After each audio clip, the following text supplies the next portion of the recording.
You're also working, Senator, for re-election, and I understand that Sarah Palin will be joining you in Arizona as you campaign tomorrow. And as we just saw from Kelly O'Donnell's report, she has used some pretty incendiary language. She tweeted in response to the healthcare vote, "Common sense conservatives and lovers of America don't retreat, instead reload." And on her Facebook page, she also posted a map highlighting weak Democratic districts that conservatives should target with a crosshair symbol. Considering these threats, these concerns that we've been hearing about regarding violence, do you now recommend that your party use less incendiary language? And will you say that to her tomorrow? And I have seen the rhetoric of targeted districts as long as I've been in politics. Please, any threat of violence is terrible, but to say that there's a targeted district or that we reload or go back into the fight again, please. Well, those are that's not just my language. words. Those are her words. Those are fine.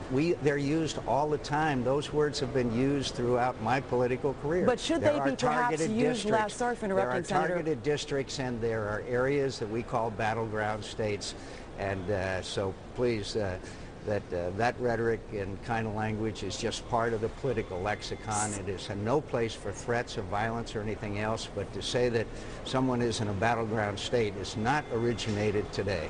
Senator, with all due respect, and I heard what you had to say. Let me just inject this one question, sir. Sure. And the question is, even if what you're saying is accepted by everyone, that this is the language of campaigning, this is the language of politics, given, however, the sensitivity regarding this particular bill, should this still be the language of this day, given how much we are hearing about hundreds of calls regarding threats, about vandalism, about the gas line of a congressman's brother's home being cut? Sir, these are very dangerous times. Is this the language that we should be hearing today? The language that we should be using today is the language that we are using. We condemn violence. We condemn threats of violence. If anyone does that and violates the law, they will be persecuted to the full extent of the law, and that there's no place for it. But to somehow say that someone's in a battleground state is somehow offensive, simply, I'm sorry. Well, I think it's the reload and the crosshairs, I think, that's caused a lot of people to be concerned, Senator.